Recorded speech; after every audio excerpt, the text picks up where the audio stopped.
പലപ്പോഴും ഈ തുടക്കക്കാർ വരുത്തുന്നൊരു പിഴവുകൾ എന്തൊക്കെയായിരിക്കും ഈ ഇൻവെസ്റ്റ്മെൻറ്റ് തുടങ്ങുമ്പോൾ? തുടക്കക്കാരിൽ നല്ലൊരു ശതമാനം വരുന്നത് ഇത് ഒരുതരം ഈ കിളിക്കുത്തു പോലുള്ള പെട്ടെന്ന് പൈസ കിട്ടുമെന്ന് എന്ന് വരുന്നവരാണ്. അവർക്ക് തീർച്ചയായിട്ടും അത് പോയേ പറ്റൂ. എല്ലാ ലോകത്തിലെ എല്ലായിടത്തും ഈ 80-20 പ്രിൻസിപ്പിൾ ബാധകം എന്ന് പറയില്ല നമ്മൾ. ഇപ്പോൾ 80-20 പ്രിൻസിപ്പിൾ എന്ന് പറഞ്ഞാൽ ഇതിനകത്തും ബാധകമാണ്. 80% ഓഫ് ദ ഈവൻ ഇൻവെസ്റ്റേഴ്സോ ട്രേഡേഴ്സോ ആരും ആയിക്കോട്ടെ, ആ ആളുകൾ ഇതിനകത്ത് ലൂസ് ചെയ്യുന്ന മണിയാണ് ബാക്കി 20% ഇവിടെ ഗെയിൻ ചെയ്തുകൊണ്ടിരിക്കുന്നത്. ഓ ശരി.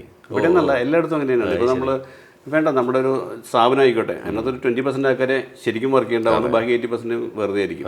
അല്ലെങ്കിൽ നമ്മുടെ സമയം എടുത്തോളൂ, അതിനകത്ത് 20% ഓഫ് ദ ടൈം നമ്മൾ ശരിക്കും വർക്ക് ചെയ്യുന്നുള്ളൂ. അല്ലെങ്കിൽ നമുക്ക് പ്രൊഡക്റ്റീവായിട്ടോ അല്ലെങ്കിൽ നമുക്ക് നാളെ എന്തെങ്കിലും ഗുണകരമായിട്ടുള്ള കാര്യങ്ങൾ നമ്മൾ ചെയ്യുന്നുള്ളൂ അല്ലേ. ബാക്കി 80% ഓഫ് ദ ടൈം നമ്മൾ വേസ്റ്റ് ചെയ്യുകയാണ്. അപ്പോൾ ഈ 80-20 പ്രിൻസിപ്പിൾ പറഞ്ഞ പോലെ തന്നെ ഇതിനകത്തേക്ക് നമ്മൾ വരികയാണെങ്കിൽ ഈ 20% ആൾക്കാർ തന്നെ ഇതിനകത്ത് ശരിക്കും ഗെയിൻ ചെയ്യുന്നുള്ളൂ. ശരി. അപ്പോൾ ആ 20% ആൾക്കാർ എന്ത് ചെയ്യണു എന്നുള്ളത് നമ്മൾ മനസ്സിലാക്കിയിട്ട് അവരുടെ പോലെയെങ്കിലും ആവാൻ ശ്രമിക്കുക ഒരു വഴി. പിന്നെ എളുപ്പവഴി വേറെ ഒന്നുണ്ട്. ഈ 80% ഓഫ് ആൾക്കാർ കാണിക്കുന്ന പണി നമ്മൾ ചെയ്യാണ്ടിരുന്നാലും മതി.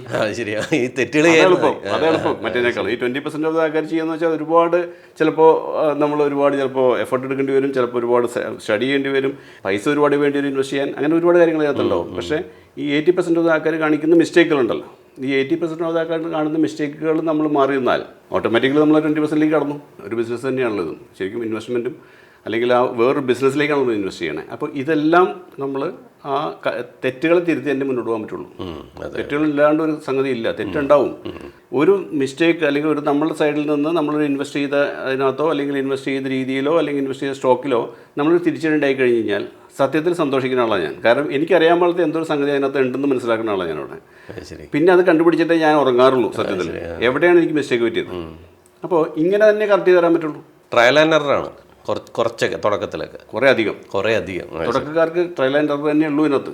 അല്ലെങ്കിൽ അവർ അതേപോലെ ഏതെങ്കിലും ഒരു പ്രൊഫഷണലിനെ അപ്രോച്ച് ചെയ്ത് അവരുടെ ഇതിനകത്ത് പോകാൻ തന്നെ ഉള്ളൂ.